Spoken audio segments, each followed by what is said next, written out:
Hey, how's it going? So, Frontiers. So you see what happened was... Moctezuma's trial has commenced. Proceed to the coordinates below to begin. Yeah, that locked my computer, so Frontiers is gonna have to wait. They gave me some coordinates to go to, so we're gonna have to head over there before I can play Frontiers. This sucks. Let's just head over.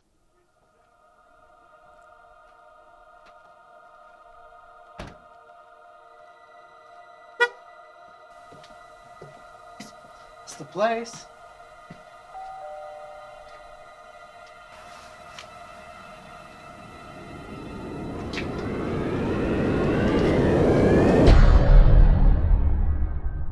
What's going on? I just wanted to play Frontiers. Now we're in this kinky shit.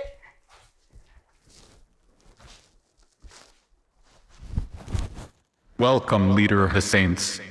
You have entered Moctezuma's trials. For this first trial, you will be tested on your time management, specifically your understanding of time. It will be a hard and grueling trial. Carlos, is that you? Yeah, man, what's up?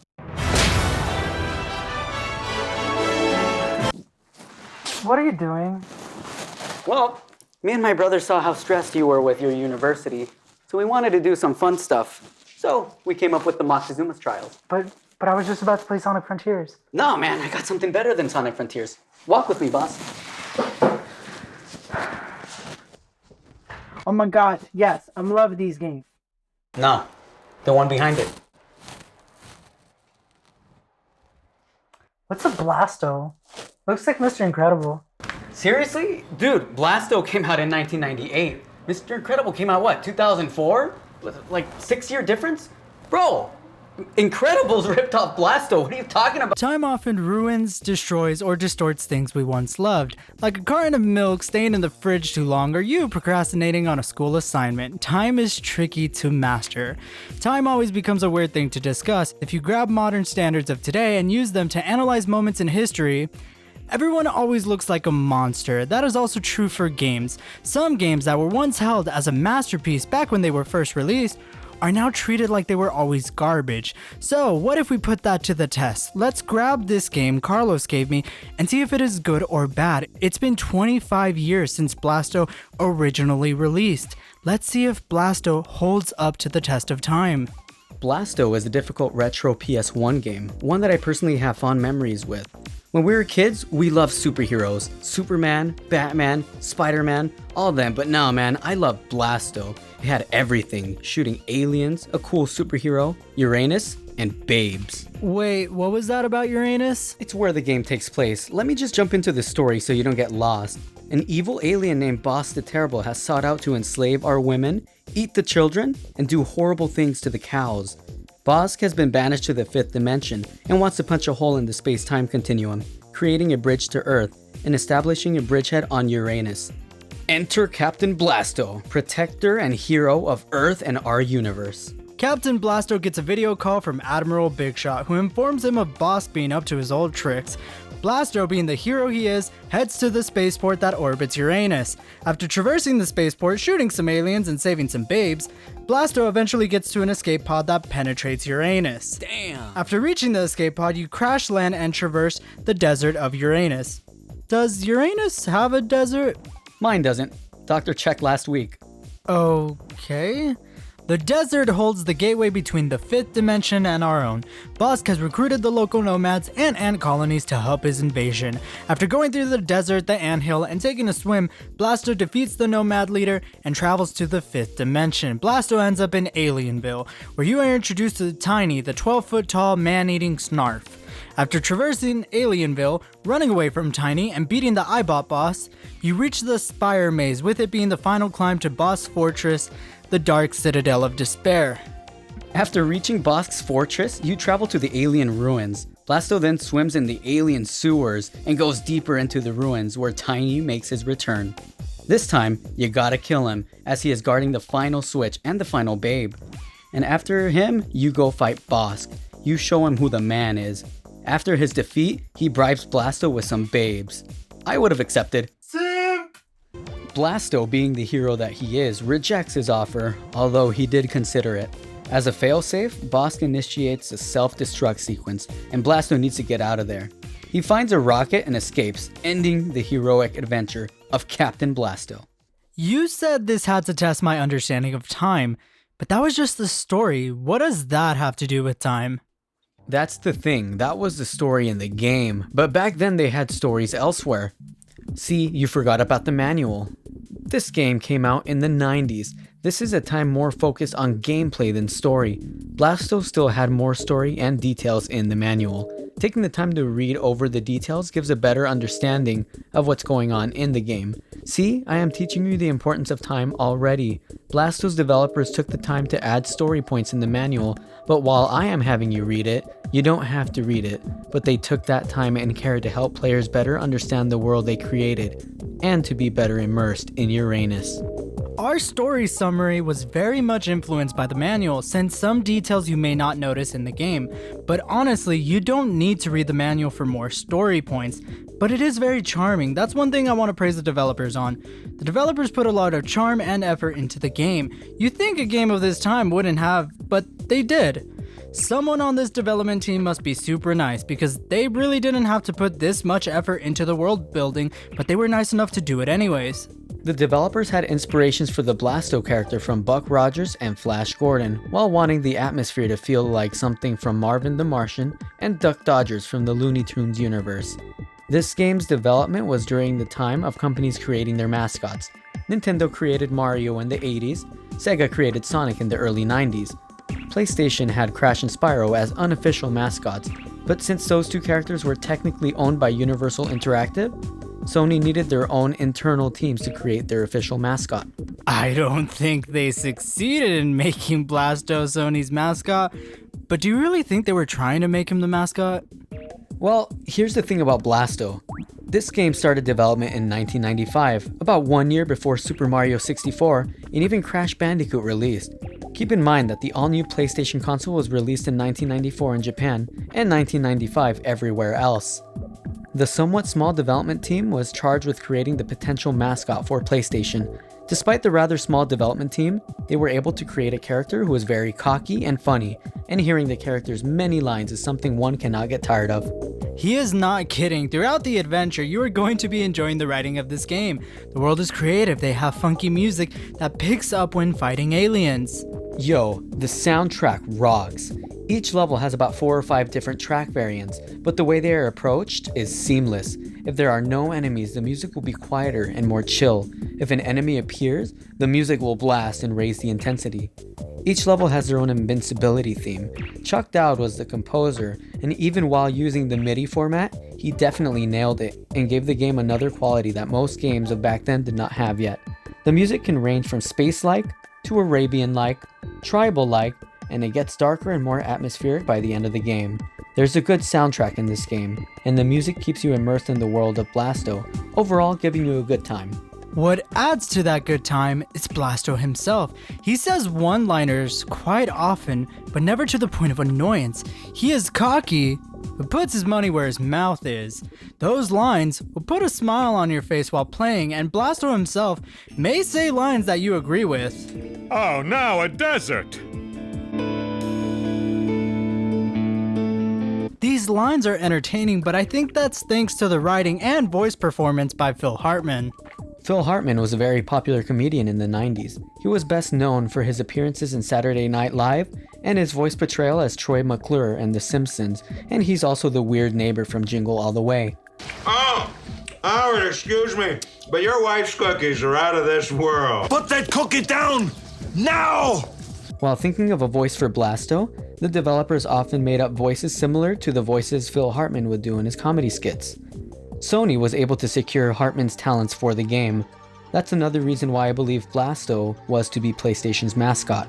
Hartman's voice was one of many reasons why Blasto was a much anticipated game. Many gamers were pretty hyped for this game to release due to Phil Hartman alone, but the development and ambition also gave players a reason to be excited for the game. A sequel was even planned for Blasto, however that never saw the light of day. Unfortunately, just a couple months after the game was released, Phil Hartman was shot and murdered by his wife before she ended up shooting herself in the process. What's even more heartbreaking is knowing that one of the reasons Phil Hartman accepted the role as Blasto was because his son was a big fan of video games and of PlayStation. After his unfortunate death, the developers did not want to hire a replacement voice actor for Blasto. Sadly, Blasto 2 was cancelled. As someone who didn't grow up with Blasto or Phil Hartman, it is sad to hear about the circumstances, but his performance here really made Blasto stand out as one of a kind. He did a wonderful job making me like Blasto, and it helps you enjoy the journey because now you feel like it's you telling the aliens to eat plasma, telling the babes hello, or even picking up health, or Blasto just nuts. All this charm and effort was put into the game, but it wasn't just for Blasto. The entire game is riddled with effort like this. The design of the levels are cool. Yes, the game doesn't have 4K Ultra HD, but it came out in 1998. For the time, I feel like this was good. There are different enemy types: ants, aliens, flying eyes, tiny, and bosses. The spaceport is super open and spacious. Good, you are in space, it better be spacious. And when you get the jetpack, you can see how massive space can be. Alienville has the fun cut where you can get down. The fortress is more metallic and solitude. Carlos, Uranus is huge! Duly noted. The world building is astonishing, especially for the time. But what about the gameplay? Does that still hold up today? Well, essentially, Blasto is a third-person shooter with platforming. Having been the first video game I've ever played back when I first got the PS1, this is one of those games I cannot seem to put down or get tired of.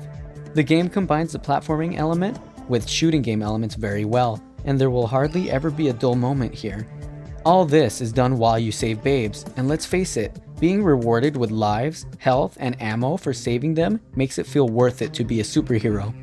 You definitely do feel like a superhero. As you go through the stages, you will be shooting all the enemies that come your way. The movement you have is somewhat limited.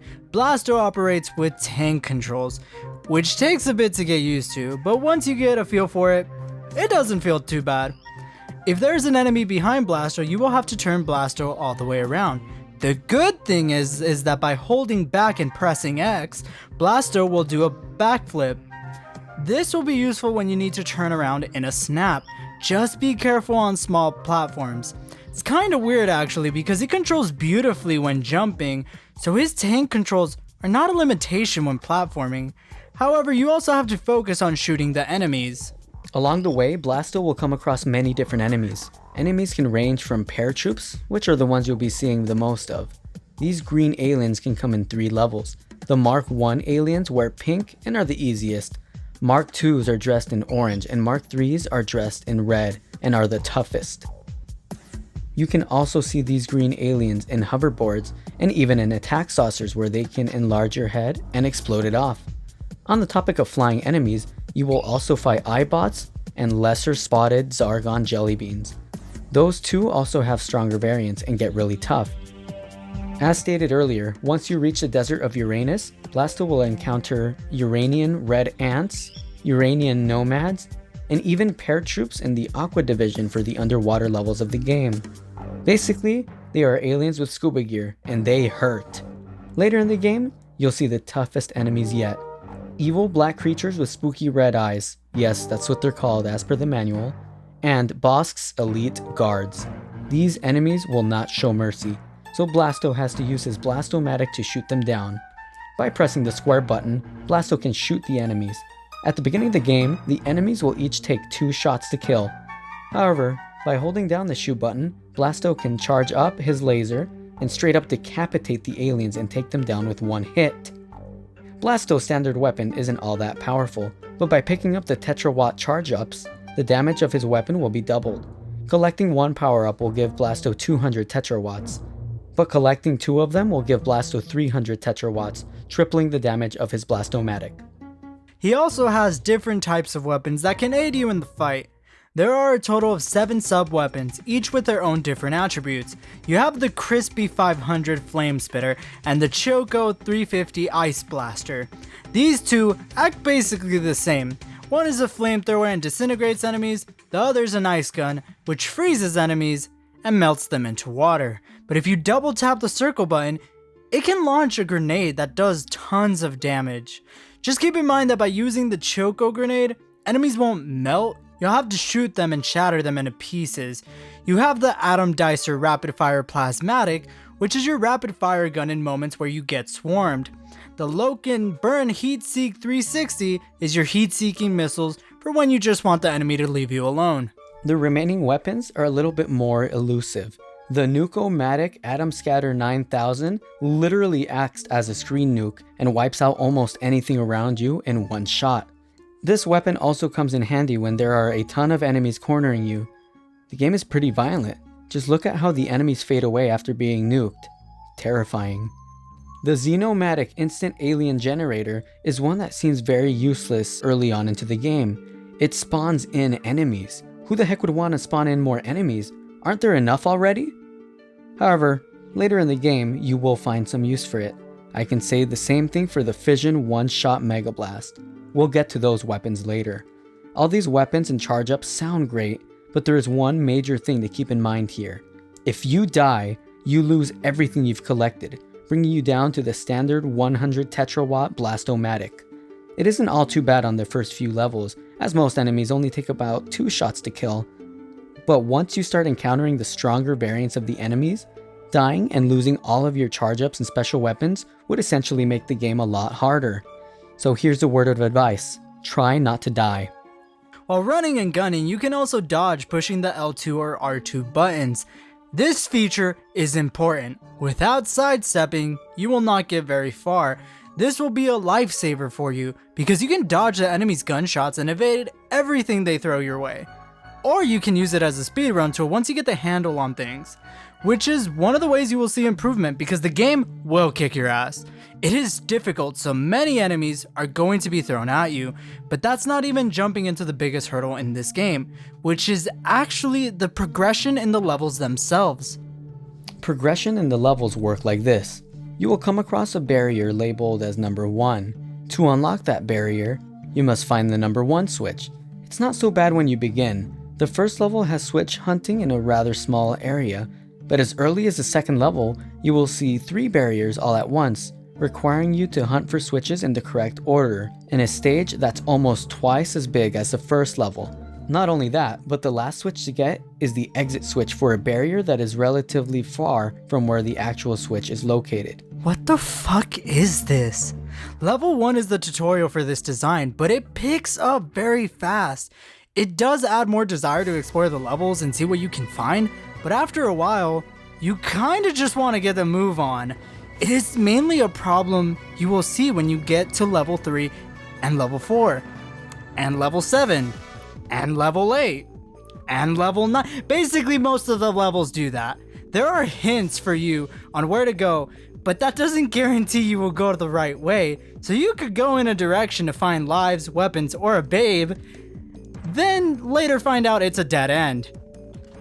It is beneficial that you find the lives though, since once you game over, after all your continues, you have to start from level 1 again, making this so challenging for first time players. One thing I would like to praise is the structure of the game. Blasto gives you a lot of freedom. While going for the babes can get you lives and unlock the secret ending, they are not required. You have the choice not to go for them. You also have some freedom of choice in the level structure. Now the first 3 levels are very straightforward, but once you get to level 4, the level becomes a lot more open. How level 4 works is completely different than what you'd expect. Think of it as a hub world of sorts. The objective of this level is to flip all 4 switches and fight the boss and proceed to the next world. Switches 1 and 2 are in level 4, but switch 3 is in level 5 and switch 4 is in level 6. After beating either one, it'll take you back to level 4. Because of how open level 4 is, you have the choice of doing the levels in the proper order or doing level 6 before level 5. You'll notice a few other switches that aren't numbered, the ant switch and the water switch. Again, you can choose how you'd want to proceed. Not only that, but level 6 has multiple exits to it, leading you to different parts of level 4. You can choose which exit to take. Because of this design, after level 3, you won't see a loading screen until you beat level 7. Level 9 works in almost exactly the same way, a level with sub-levels. However, level 9 is more straightforward, and you'll have to play the game in the order intended. The final switch is in level 12, but the actual door to that switch is in level 9.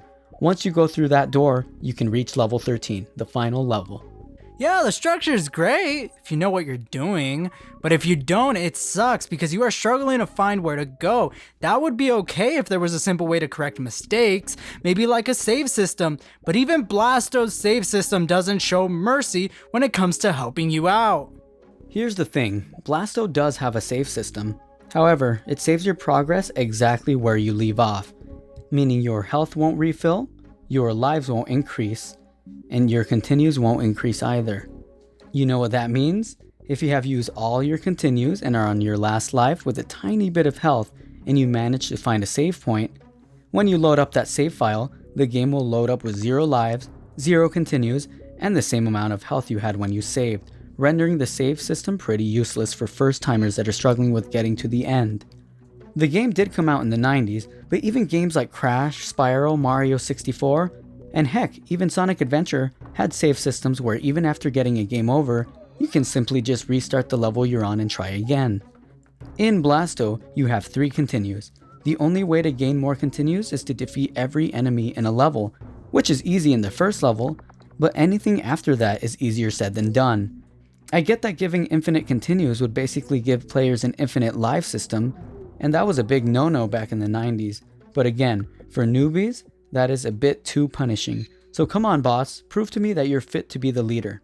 Oh, trust me, I proved I am fit to be the leader of the Saints. I did in fact beat this game, but Jesus was that a difficult journey. Level 9 especially, you have to backtrack through multiple levels just to get through it.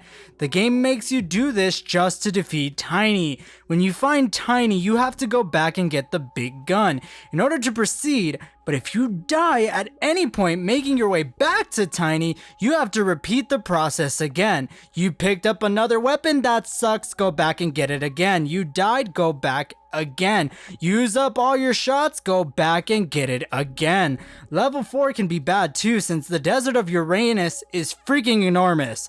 That you may not know where to even go to continue on to Alienville. Only reason I got through it is because the Saint of Time knew I didn't have all day. I have other stuff to do. So yes, I beat the game and had fun, but wow, this game does not hold back. And I think this design is problematic, especially for first timers. It truly is difficult, but once you master the way the game works, you feel unstoppable. This is a game where dying is inevitable. The game knows that perfectly well, so throughout the levels, you will find many lives either hidden in secret areas that reward exploration, or pretty much in plain sight. If you play your cards right, you can have over 100 lives by the end of the game. But yes, John is right. Without prior knowledge of the levels, you can be very lost. Once you find Tiny in episode 7, you'll notice that he eats you and nothing kills him, not even the Nuke-O-Matic. You can try to explore the level some more, but you'll soon find out that you need to get past Tiny. The correct thing to do is to get that alien generator that seemed useless and use it to distract Tiny with a snack, so Blasto can get through and grab the jetpack. Looking back on it, it isn't too complicated, but depending on the player, figuring it out can be problematic. And as John also said, you come across Tiny a second time in level 12 with the sign that says Big Alien. He is guarding the final switch, so you know you need to get past him again. If you keep exploring the level, you'll eventually find a pit of lava where you can shoot down some platforms and jump your way over to a teleporter. That teleporter takes you back to level 9, where you find the Fission one-shot Mega Blast, which is labeled as Big Gun. It may be easy to connect the dots here, but some players could miss it. You have to take the Big Gun without dying and get back to level 12 and eliminate Big Alien. It would really suck if you got to level 12 and then died, because then you'd have to shoot the platforms down again and use the teleporter to get back to level 9 and find the Big Gun again, just to try one more time. This is where the save system could actually come in handy though. While I can admit that some of the elements of the game can be defined by first timers as cryptic, having figured everything out when I was younger gave the game a whole extra level of charm for me. The cryptic nature of the game is challenging, but it does feel rewarding when you finally figure it out. However, most people may not have time to figure it out. Most people might be turned off by this, meaning they may miss out on the majority of the journey. It doesn't help that along with the cryptic nature, There's also the difficulty of the game in general. While it is rewarding when you finally figure it out, some players may give up before that reward, since they may get to a point where they think it's not worth it.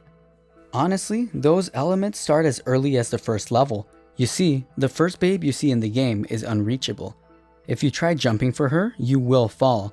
She seems impossible to get, but when you get to the end of the level, you will notice more aliens spawn, leading you to turn around and explore some more. That is an element I love with Blasto, the exploration. If you follow the alien trail that Carlos mentioned, you will find a jetpack for Blasto to use. After learning the controls, that's when the player realizes that by using the jetpack, you can collect the babe that seemed impossible to get. And she refills your jetpack. Not only that, but as mentioned before, the game rewards your exploration. So by flying back to the beginning of the level, you will find tons of extra lives. And by the end of the first level, you can have as much as 20 lives and an extra continue. The next level has some elements like that as well. For example, there is an area in the level where you see an alien who is holding a paper and is walking away from you and doesn't shoot you. Most players will shoot him anyway, since you guys are psychopaths. But you will notice a building that you cannot access. It turns out that if you let the alien live, he will open the door to the building and... Got you guys sitting down on the job, eh?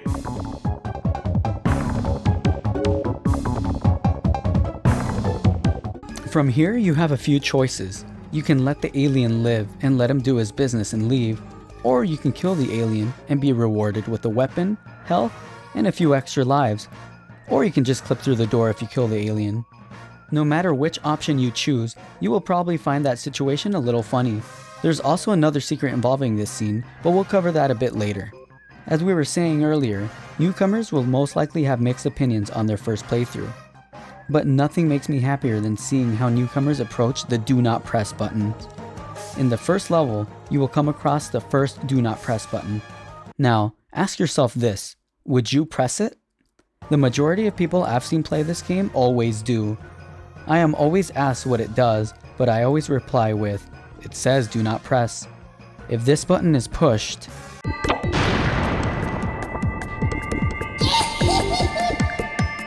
Talk about more difficulty for first timers. It is not too bad since the do not press are not that common, but some will leave a sour taste in your mouth and may deter you from pushing anymore. However, if you do push some more, some of them are going to give you buffs, invincibility, invisibility, and a big head. So it kind of adds this gambling effect for you. Do I push the button and possibly get rewarded, or do I push it and be punished for it?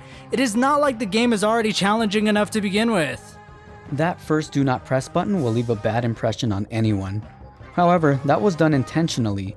You see, on level 2, if you explore and find the secret star platforms, you are rewarded, and it takes you to a do not press button. From here, players will most likely not want to press these buttons anymore, but that's the reward you get for finding the secret star platforms. Clearly, there is more to this do not press button, right? Well, yes, this specific one spawns in some goodies for Blasto to pick up. So yes, these are definitely beginner's traps. Without prior knowledge of the level, the do not press buttons will either do something good or something bad. However, in my opinion, they add another bit of charm to the game. As previously mentioned, one of these buttons enlarges your head, which is purely aesthetic and meant for laughs.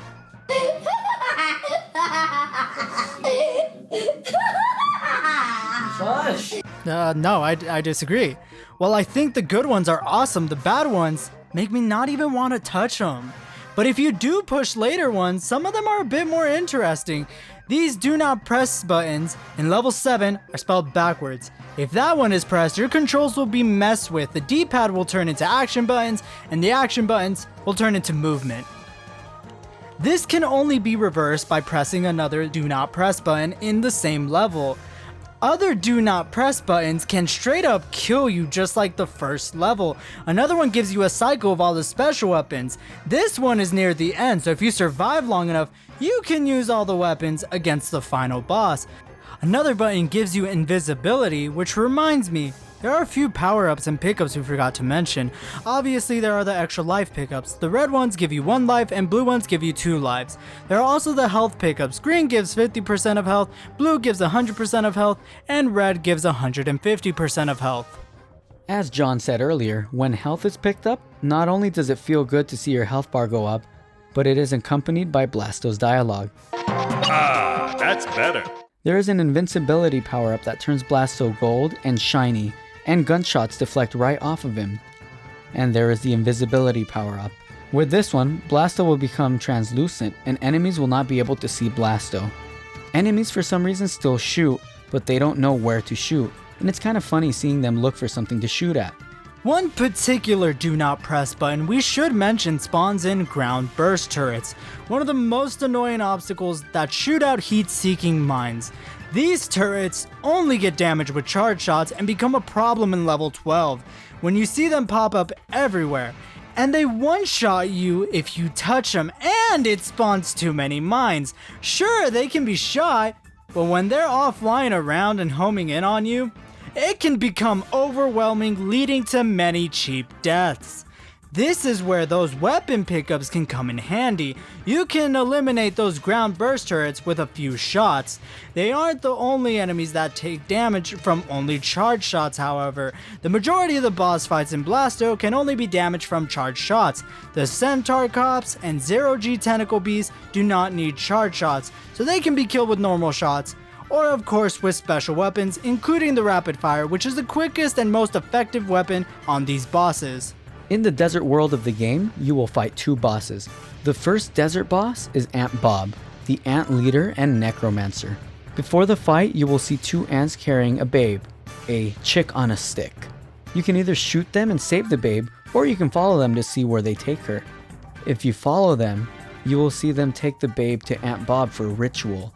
Ant Bob zaps the babe with his magic beam, and the babe turns into a baby chicken.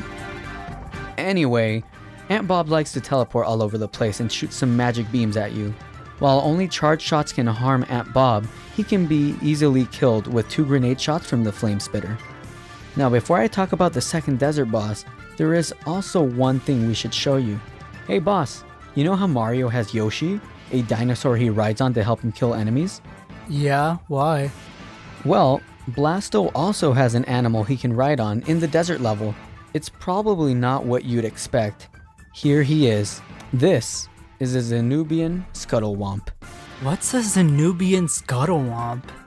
An 8-foot tall blue plucked chicken. His name is KFC. KFC is literally there for a minor part of the level. All KFC can do is jump a bit higher and his defense mechanism. By pressing triangle, KFC will lay an egg that will hatch and the little baby chicken will immediately fly towards the nearest enemy and fly away with them, essentially killing enemies in one shot. It's a shame that the KFC was limited to this specific part of the level, especially since the KFC appeared in a lot of promotional material. No cape? How does he fly? He rides a chicken. On a side note, you can shoot him and make him walk into the tar, killing him in the process.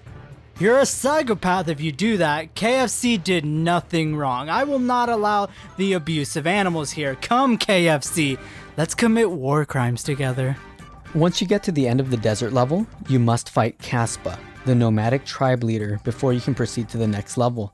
As you can see, Caspa is riding on a Scuttlewomp of his own. Only charge shots and special weapons hurt this guy, and he will use his weapons to try to destroy Blasto. He also uses his chicken's egg-laying mechanism against you, so try shooting those baby chickens as they fly at you. The best weapon to use on Caspa is once again the Flame Spitter. Keep double tapping circle and dodging his attacks and you'll get him. Alienville has the Eyebot boss we mentioned earlier. This boss can be a lives drainer.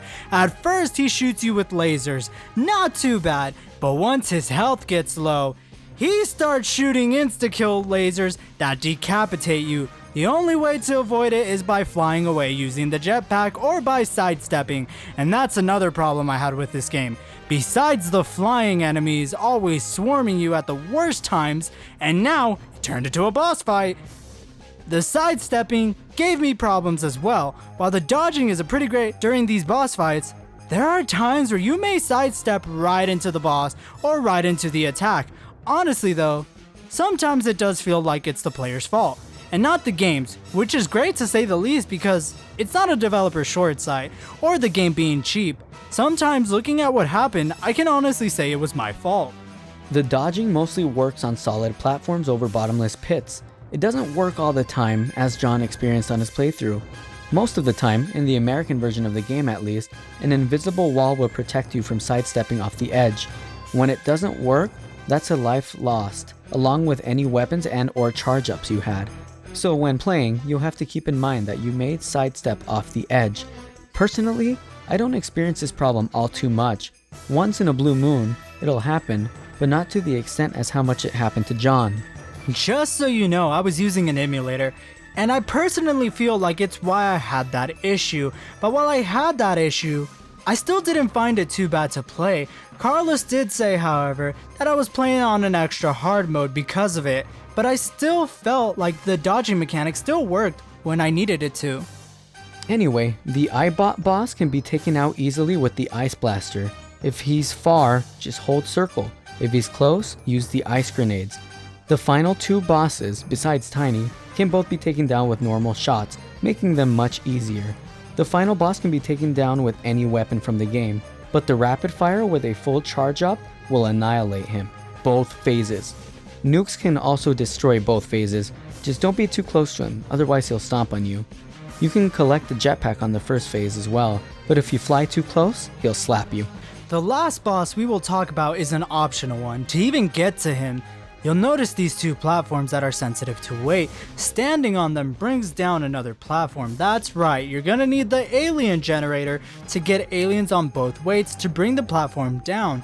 You'll then shoot them to bring the platform back up, gaining you access to the secret fight. This boss is the evil Blasto clone. This guy is apparently Blasto's shadow self.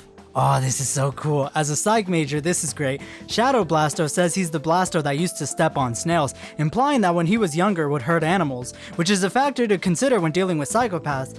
So, the Blasto boss fight guy, it has a lot of things in psychology. So let's talk about the psychology of Blasto. So, the shadow self, that's a real thing in psychology. It's basically the true self, right? A lot of society thinks it's bad. It's not bad. It's your true self. If you start to reject it, it's gonna cause problems. This happened to one of our politicians, but we're not gonna go into that. But if you want more information on the shadow self, just think of Persona 4. Play Persona 4. So, psychopaths. Blasto hints that he used to hurt animals as a child. That's a clue about somebody possibly being a psychopath. And what is a psychopath? Well, it's a disorder where they basically lack empathy. They do not care for you. That is a psychopath. Some of you guys might be dating psychopaths, but they also cannot skip. So before you date somebody that's a psychopath, check if they can skip, because if they can't skip, there might be a psychopath. I hit the wrong button. Any questions? Can you repeat that again? Can I go use the bathroom? Hey boss, what are you doing? What about the review? Oh, but, okay. My bad. Yeah, we gotta beat this game, man. Let's go hit the weighty. My bad. You will notice that the guy has Blasto's moveset, and he even gets some power-ups of his own. He can even turn invisible, so watch out. You'll notice that he sidesteps a lot, so just do what he does. Use the special weapons that appear and you'll defeat him. Defeating him unlocks the hub, which is a level select. Wherever you are in the game, as long as it isn't level 9, you can access the hub instantly from the pause menu. This will be very useful if you've missed a few babes and want to get 100%. Getting all the babes unlocks the extra scene and a slightly different ending. Collecting all the babes gives you access to the Harem. Without all the babes, this room is pointless. In the Harem, Blasto has a good time with all the babes, but it's cut short and they throw him out without giving him his clothes back. So yes, you get to play the rest of the game in your Speedo and socks. This even makes Box laugh at you and question why Blasto isn't in briefs. Joke's on him, I got laid. But of course, by beating the game in your underwear, you'll see the exact same ending to the game just with a half-naked Blasto. Oh, and it unlocks the Babe-O-Rama, where you can view pretty much every babe in the game. Also, you can activate disco mode, which makes the experience very questionable. The evil Blasto fight and 100% ending are completely optional. If you decide to skip out on them, it wouldn't really change anything at the end of the game. The hub mentioned earlier will help you get 100%. You don't need to get all of the babes in one run. and since it gives you the opportunity to go back, you can pick any level you want and rescue the babes you missed, leaving it open to the player's choice. While the openness can seem great for first-time players, it can be problematic since there is no indication on where to go. So for its time, it could have been seen as a massive wow moment. However, it created this difficulty curve that you will struggle with your first time, which takes away the magical moment because now it feels more like a chore than actual fun. Of course, having prior knowledge of the levels will help tremendously, but you can also use the map to your advantage if you're ever lost. The level select near the end also helps you with your choices and time management. You can either go for all the babes as you go along, pressing pause and checking how many babes are remaining in the level, or you can just go for the end, fight evil Blasto, gain access to the hub, and return to all the levels where you missed babes. Depending on your knowledge of the levels and babe locations, sometimes it could be faster to just go for all the babes as you go along, or maybe it could be faster to just return to all of them at a later time. Or maybe you don't care for getting 100%. That's cool too. The choice is yours and yours alone. Once you beat the game, you also have the option to enter in some cheat codes at the main menu. With the cheat codes, you can play as evil Blasto, have unlimited air underwater, and have all health power-ups give max health. But the best cheats are the ones that give you fully charged shots. With most of these codes, you can do a new game plus. The remaining cheat codes give you aesthetic changes, such as a flat Blasto, a wavy screen effect, and disco mode. You'll also notice that by activating these cheats, it spells something on the main menu. It spells out boss rules. There is one cheat missing, the exclamation mark. This cheat code was removed from the American version of the game. If you play the European version, this last cheat activates X-ray mode, where everything is translucent and you can see through walls and the floors. Pretty neat. Is the European version that different? Yep. First of all, the European version has multiple languages. You can play the game in Spanish, German, Italian, French. It's pretty awesome hearing Blasto speak in different languages. The game also runs a bit slower, making encounters with aliens a bit easier since you have more time to react. Shooting charge shots can also be done quicker and be spammed more easily. And the biggest difference, remember episode 3, one of the hardest levels in the game? That level has been cut from this version of the game. Once you beat level 2, you're teleported to level 4, but it of course is marked as level 3. So this version of Blasto only has 12 levels. Essentially, the European version is the easy mode of the game. The cancelled Japanese version of the game had full Japanese voice acting and some aesthetic changes, such as Blasto's gun appearing bigger in hopes of being more cartoonish. A developer also said that it was meant to have unlimited continues, which meant unlimited lives. It's a shame that Japan never got to experience this game. In every version, once you gain access to the hub and start a new game, you can actually go to the hub as soon as the new game starts, starting you off at the end of the game. Now, other than replaying the game and getting better and faster every time you play it, the game has a lot of speedrun techniques. Don't feel like doing level 2? Climb over the exit force field or clip through the wall. Don't feel like hunting for the exit switch on level 3? Grab the invincibility and go through the crushers. Or you can die and use your invincibility frames to your advantage and get through the crushers that way. Don't feel like looking for the number 5 switch in level 12? Clip through the wall. Don't want to kill the snart? Clip through the number 6 door and reach the end of the game. There are so many speedrun techniques, such as glitching the game and swimming through level 4, skipping levels 5 and 6 in the process, and skipping level 7 entirely. All those techniques are not even coming close to the 2 secret warps. And if used properly, you can beat the game in under 20 minutes. To access the first warp, you must kill every enemy in the first level. Once that is done, get to the bathroom scene in level 2. Once the alien sits down, either kill him or let him live and run up to the do not press button after the star platforms.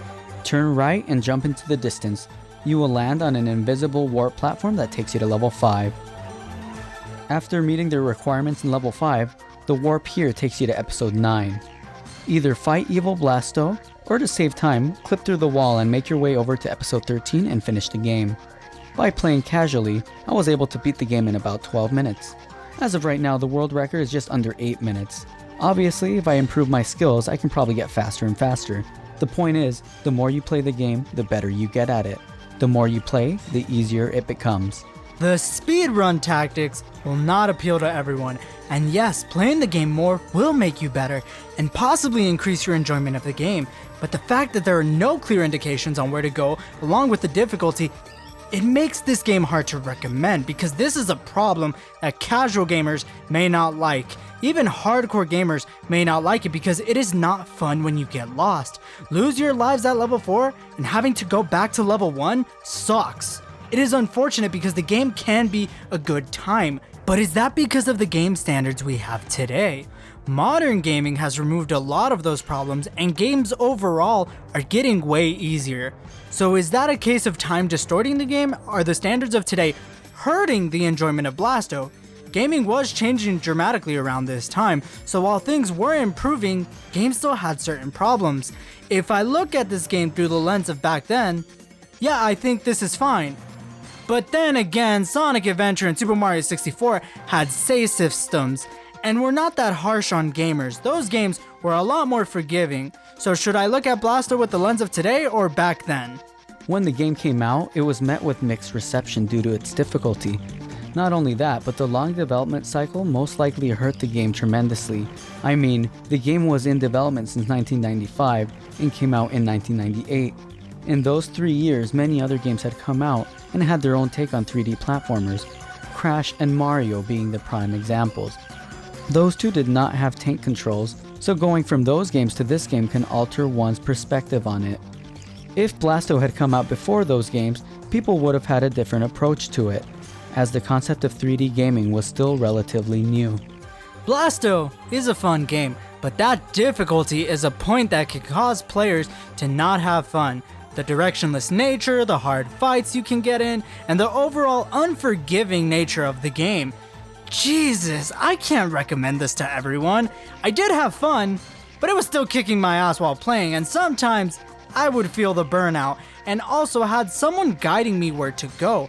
I didn't get a game over till level 8, but again, I had Carlos guide me so I wouldn't get lost, and at one point, he didn't guide me and I just found dead ends. So when I get a game over and I have to start at the beginning of level 1, I don't want to keep going. It already took me hours to get there. If anything, I will take a break and maybe come back. But at that point, I'm gonna play something else. Even grabbing the standards of 1998, the game still had issues when comparing it to other games of the time. It is hard to fully say I will recommend this, but I can't deny that I had fun. Blasto is a charming game that will be hard, but feels so good when you are actually succeeding.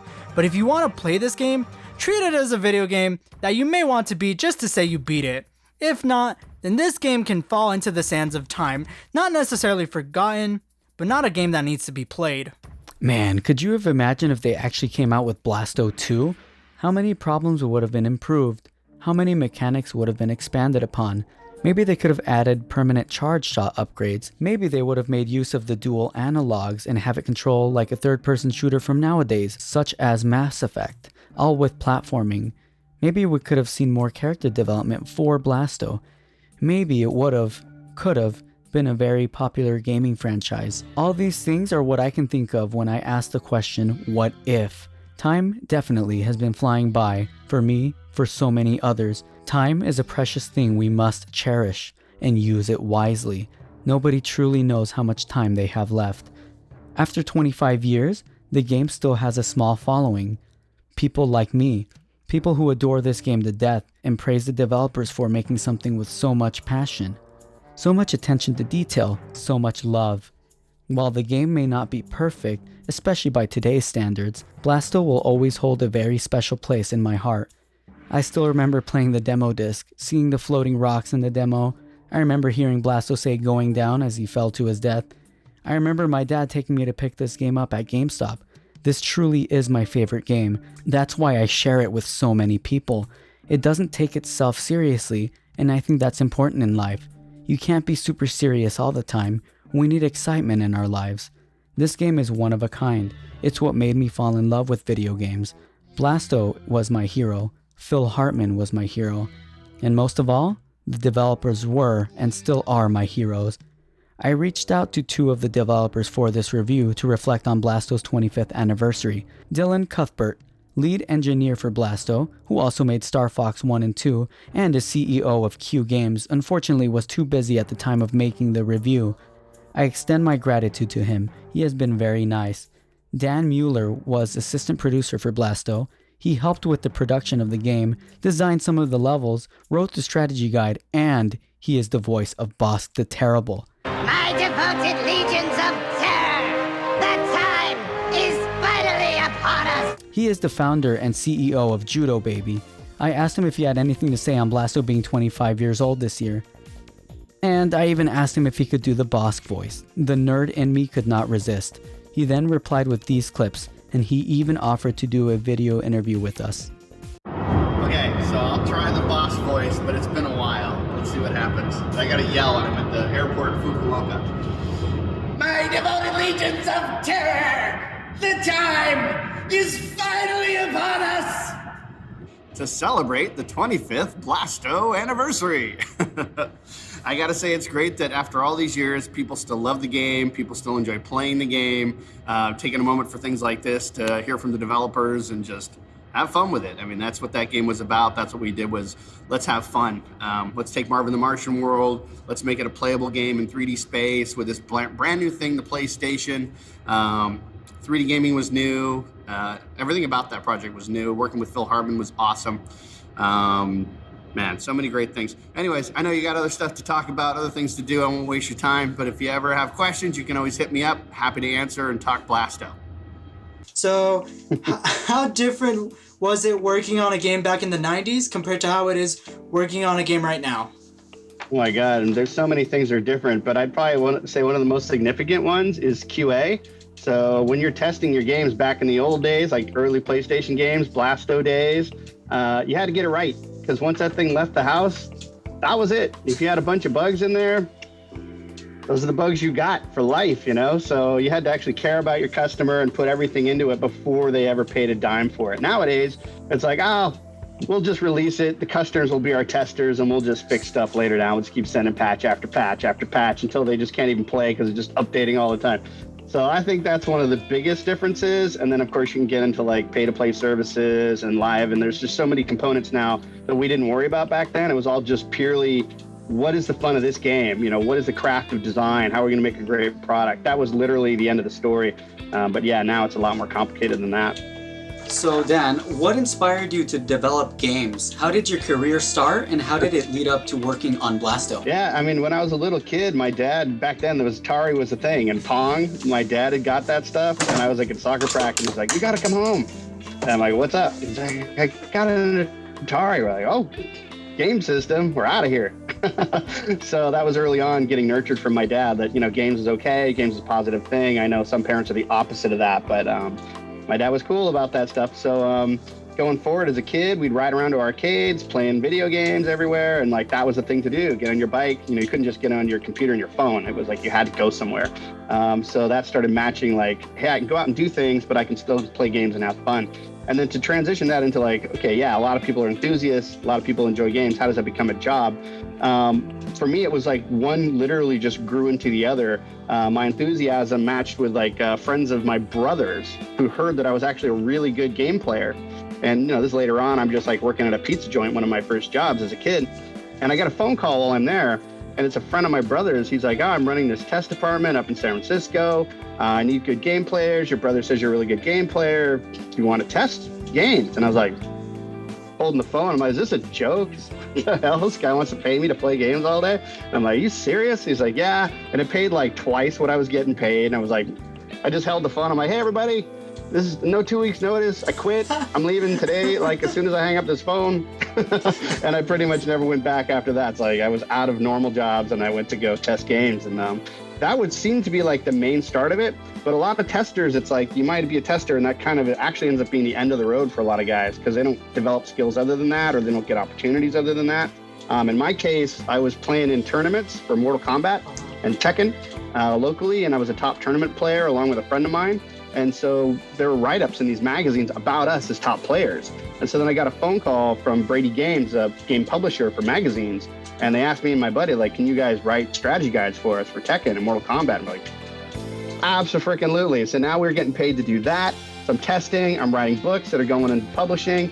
And then a friend of mine from playing music, turns out he was in as a producer at Sony, an assistant producer. He found out he gets paid money, like a few $1,000 if they get a good hire. So he's like, Dan, you write these books and blah, blah, blah. You got to come interview at Sony. It was like, all right. So I interviewed there. I got the assistant producer job on Blasto. That's my first game. And it turned out that my producer was actually an artist, and he just had a lot of art experience. So he basically made me the producer of the game along with the designer with him. And it was like the best experience ever. It's like my first time, not just testing, but like really making a game. And it's design and production, brand new game, totally new property. 3D was new, PlayStation was new. It was beautiful. It was a beautiful thing. So that was my trajectory. It was probably kind of unique, but it was a good one. Oh, that's awesome. Passion to action. That's an awesome. I feel like that could be a documentary right there. Yeah, right. From start to finish. Yeah, okay. And then, what was your favorite thing on the Blasto project that you worked on? Yeah, I was thinking about that. There were so many cool things, and probably my personal favorite, which sounds really stupid and juvenile, especially at this point, was I really liked getting the heads to blow up on the aliens. Because we're talking about like, okay, we got these lasers and we're going to shoot these aliens, and what are we going to do? And I was like, well, let's set up levels to the firing, and then I think this level we want to blow the head off, this level we want to take off the body, and boom, boom, boom. And I thought I'd get a lot of pushback on that, but they're like, all right, let's do it. Great. Awesome. So it was my first time kind of like thinking of something stupid that I enjoyed, and then actually designing it out for the team, and then pushing that through programming, art, and then designing it, and then implementing it into the game. Because on the design side, we had tools to actually make it function. The programmers basically just built the tools for us so we could make those things happen. But yeah, I had fun doing it. Did you have any personal interactions with Phil Hartman? If so, would you mind telling us a vivid memory you have of him? Okay, I don't, but I'll pass one thing, and I'll tell you what did happen with that. I ended up recording the VO in-house at Sony, and they recorded Phil down in LA at a studio, and our team was like busting butts, so I just stayed in-house doing production. We sent the main producer down to go do that job with Phil. But the head producer, Jay, did get to meet Phil, and he had this rivalry with some of the artists. He was an artist as well, so they kind of like to mess with each other. And this one guy's name was Tom Toby. He was a total prankster and jokester. So Jay got Phil to leave a voice message on Jay's answering machine at Sony, and it was something like, this Phil's voice, obviously, it's Phil singing. It's like, hi, this is Phil Hartman answering for Jay Beard's voicemail. And I like Jay much better than I like Tom Toby. And I was like, that was the message. It was so stupid. But that was fun. So I didn't get to meet him, but that's probably about as close as I got. And then he signed autographs for everybody on the team. We got posters with his autograph on it. That was pretty cool. Oh, wow. What is a crazy story you can think of from the development of Blasto? Is there anything crazy that happened while working on it? Oh, my God. There were so many crazy things. I've got two that I was going to tell you guys. I think I'll tell you both of them. So the first one, I don't know how this started, but there was a thing called Tenfold that was a revenge tactic on the team. I do not know where this began, but I do know where I first saw it. There's our producer, Jay, who's like 6'3", 6'4", something like that, and another programmer, Sal, who was like 6. He was almost the same height, basically, and they looked pretty similar. Anyways, one day I'm walking by the kitchen, which is a small kitchen.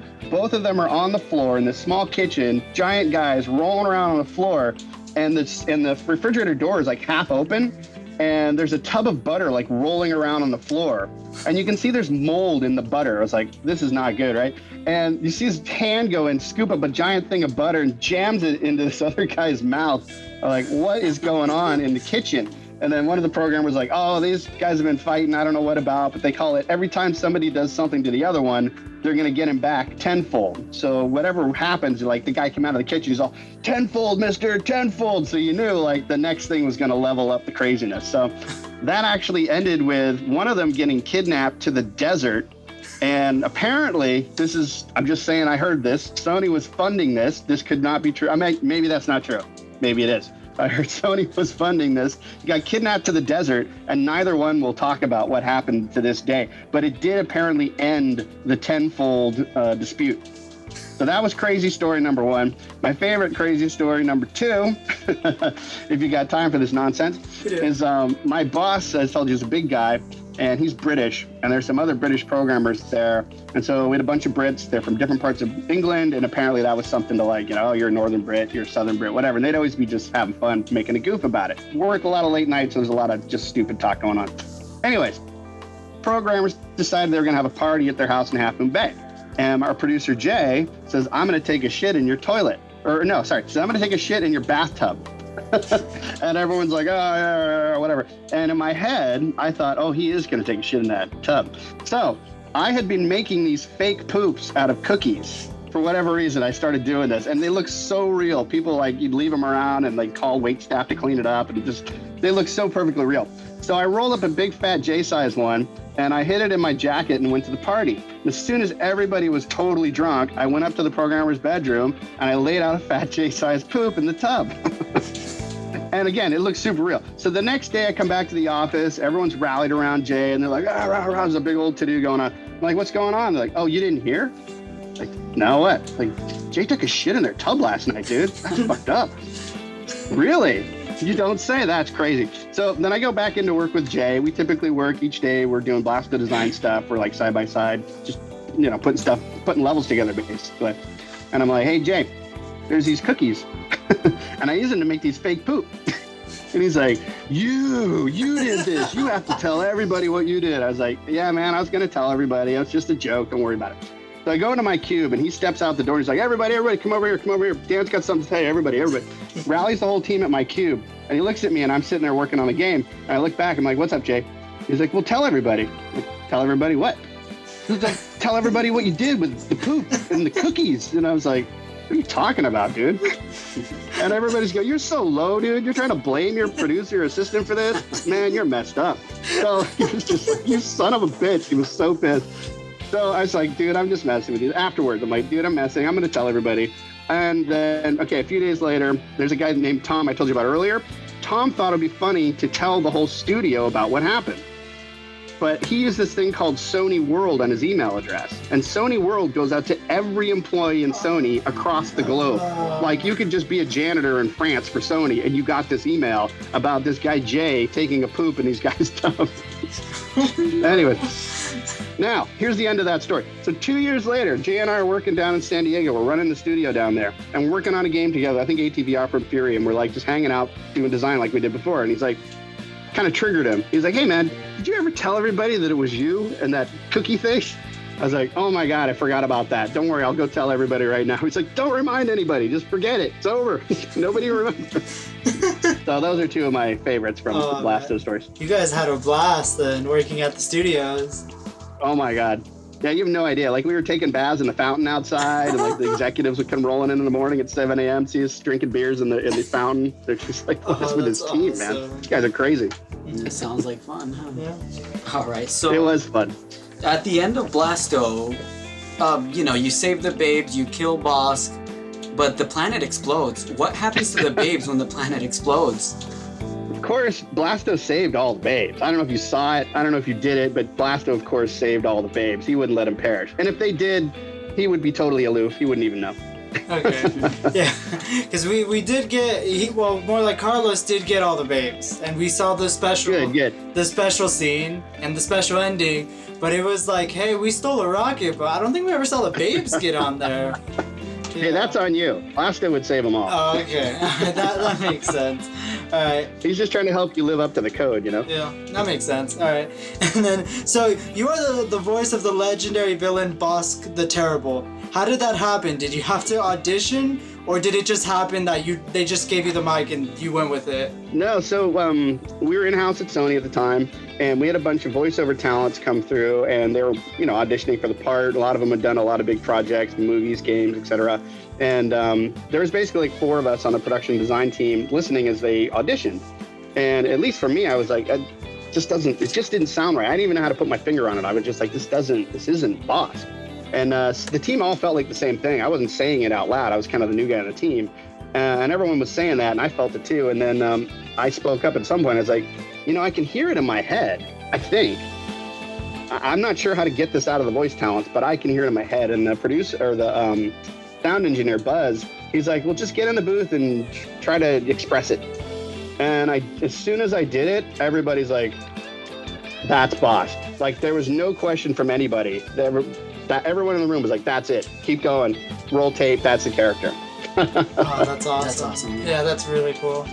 This is like A really good question here. But do you think the game is hard for first-time players? I really do. And we actually, proved that, quote unquote. We did focus testing early on before we launched. And the biggest issue was everybody was falling off the platforms.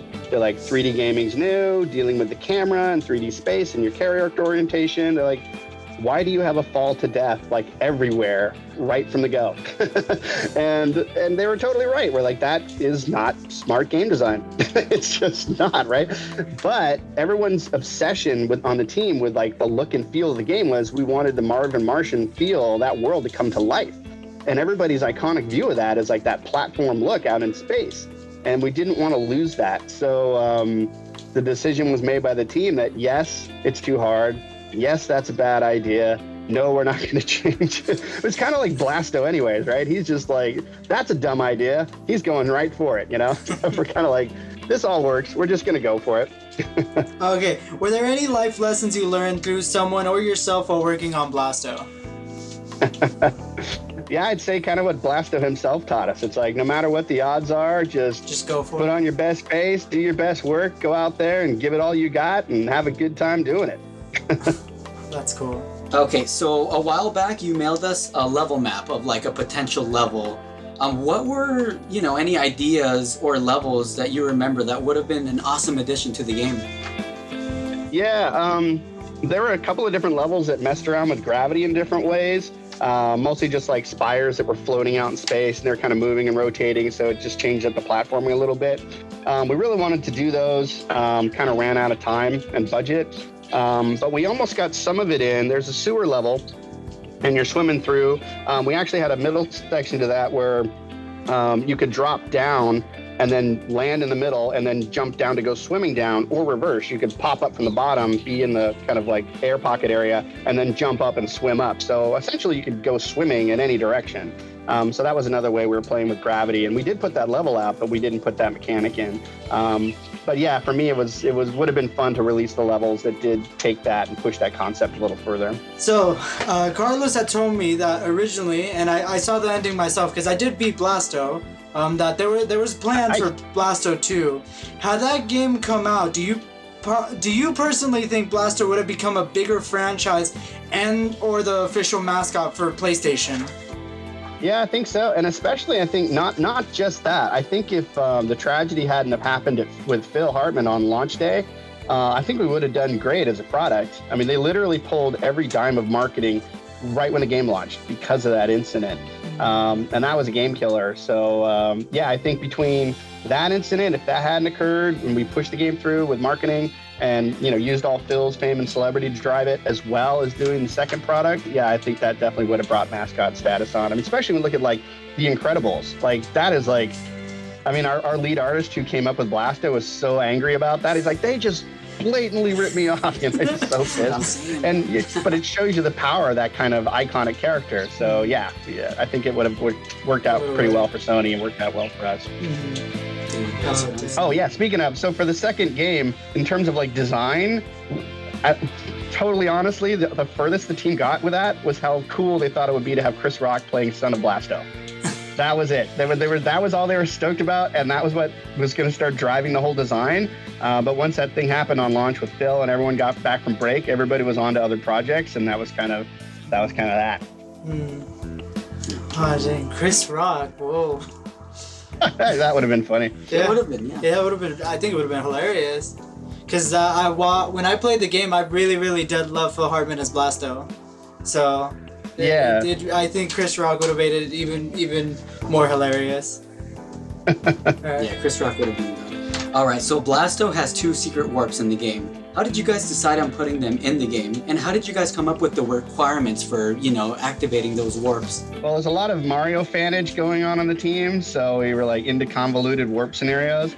So that was already the impetus. And then we had a bunch of jokesters, so it was kind of like, let's make it ridiculous, like with the bathroom scene. It's like, well, we want to make sure people see that guy going to the bathroom. So let's tie in a warp to that. And then another guy, the lead programmer, was obsessed with like invisible platforms.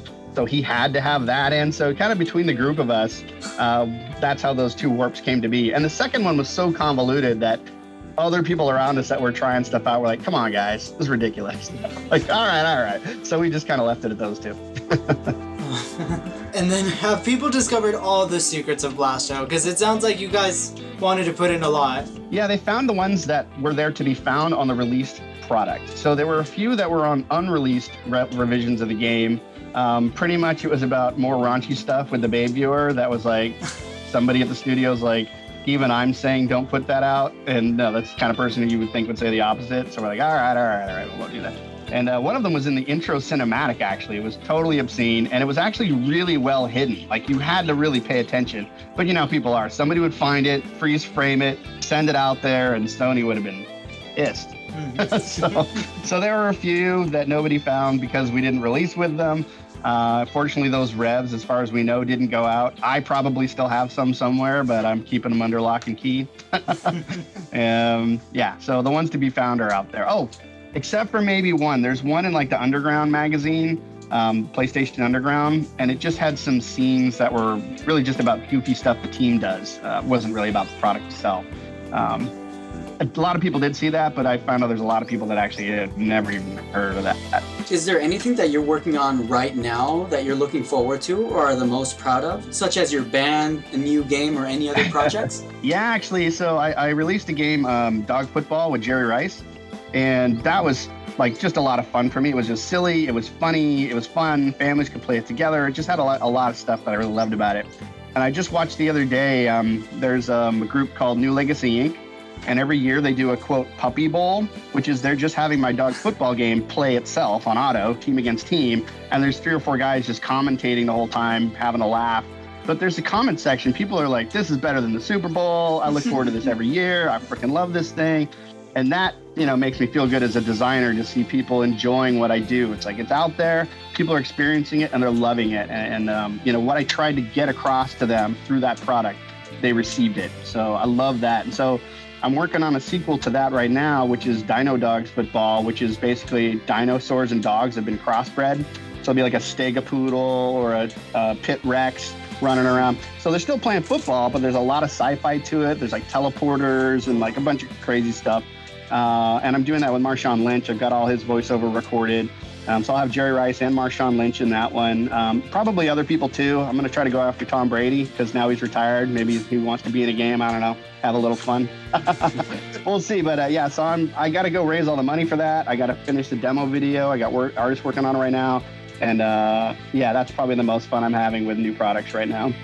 Is there any life advice you have for the fans of Blasto to aid them on their own personal journeys? Yeah, like I said before, I would listen to what Blasto was trying to teach you. It's like, stick to your principles no matter what's going on around you, and don't get distracted. Stick to the program and go for the gold, man. Do what you got to do, and above all, enjoy the time while you're doing it. I think the only thing would be just a way to like a send-off for the people that are watching the actual video, because this was something during the review I felt like I was a little negative. Because I brought up that it's hard for first-time players, and it was my first time playing the game. All good. Yeah, so the only thing I really wanted to add is that I thought the game was fun, it was charming, it was just, if he hadn't guided me through the levels, I would have been so lost. Yeah, I would have game overed, but I did have fun, and that's more of like a personal thing. But how do you feel? Good man. Thank you. Yeah, but how do you feel that, like, even now, 25 years later, there was still somebody that played and was like, you know what? Like, as hard as it was, I still had a lot of fun. It was great. Yeah, I mean, you know, I'm glad that you stuck with it. I'm glad that Carlos was there to be like, come on, man, stay with it. I'm telling you, it gets better, right? A lot of people need that for a lot of, like, TV shows or whatever, or movies, right? And yeah, so I'm glad you got that guidance because, yeah, I think there's a lot of fun stuff to offer in there. And I agree with the sentiment. Like, I take no offense. I'm like, that is totally accurate. I say that is a great review. And then the fact that you pushed past that to find the other side of it is even better, right? It's like I went through the tough part. I found that it was worth it, right? And so I think that's all perfect. And even for me as a designer, like even if I heard that back then, even to hearing it today, I like honest, correct criticism. It gives value into what we do next. You know, we go back, say, would we do it differently on the next game or the next project? And it's good to keep those things with us as we design forward. I keep a lot of that with me in everything I do when I design now. What were the lessons I learned and how can I use those lessons to help players have a better time and get the feelings across that we're trying to give to them, the rushes of excitement, the laughter, whatever it is, right?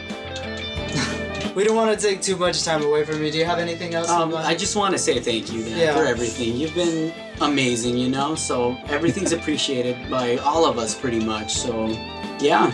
Yeah, likewise, it's reciprocated. I mean, it's like, if we put this stuff out there and nothing comes back, you know, it's so hollow, right? It's like a conversation with a wall.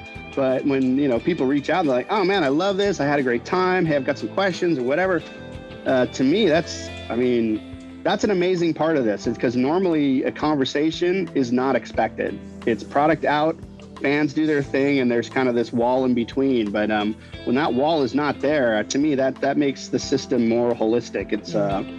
It's what I think games should have always been and always should be. So I'm glad you guys reached out. And Carlos, I'm glad you're like super fan style, like make things happen, you know? Yeah, I think that's great. I just wanted to know if there was any other fans that reached out to you. Yeah, actually, there have been, but usually they've been more like people that are writing books or things about the game industry. So yeah, we've had some fans that like will send in some artwork, like fan art or something like that, but not as many that actually want to communicate and get some dialogue going. There's been a couple, but not too many. And yeah, like I said, usually it's been more for like business or commercial purposes. So, and I prefer this. I think this is much better. Yeah. Yeah, this is cool. So has Carlos been the only one to reach out to you regarding fan base? No, not the only one, but I'd say the most proactive and the most functional. And what I mean by that is I've heard from Carlos more than other people, and I'd say the results are more meaningful. Like actually, like he's doing videos and talking about it and getting that exchange out to other people so that other fans can be a part of it too. Yeah, because so he's the only one that's really been doing that at this kind of a level, not just like, oh, I'm putting out a business book for video game classes, you know. Yeah, because he's made it a tradition. Yeah, so you're with a good man. Yeah, because he's made a tradition that when we come to his house for the first time, we have to play Blasto. Yeah, and it's actually pretty fun at first. And he told us about the do not press buttons. He's like, you gonna press it? You're not gonna press it? Yeah, the first one was actually supposed to reboot the machine, but Sony wouldn't let us. Actually, Sony Japan wouldn't let us do that. Oh man, that'd been great. Thank you so much. Yeah, thank you so much for everything. Hope you have a good one, man. And thank you so much for letting us do this interview. Yeah, absolutely, guys. Sounds good. Sweet. All right, you have a good one. All right. Bye. You too. Good to see y'all. The video, Dan. Aloha. Aloha. Thanks so much for everything, Dan Mueller. Thanks for reflecting on Blasto after 25 years. Thanks for your time. Thank you for helping out in the development of Blasto. And thanks for sending us the autograph strategy guide and old level concept. You rock. Keep on blasting. Alright, there. So, have I proven myself worthy to be leader of the Saints? Well, for me, yes. You've proven yourself worthy. However, there still remain 2 trials. For you see, the next 2 Montezuma brothers will bring this upon you at a later time. Did they procrastinate on their trials? Yeah, pretty much. Awesome. Alright then, I'm gonna go play Sonic Frontiers. Nothing is gonna stop me from playing Frontiers. Nothing except for Uranus. But the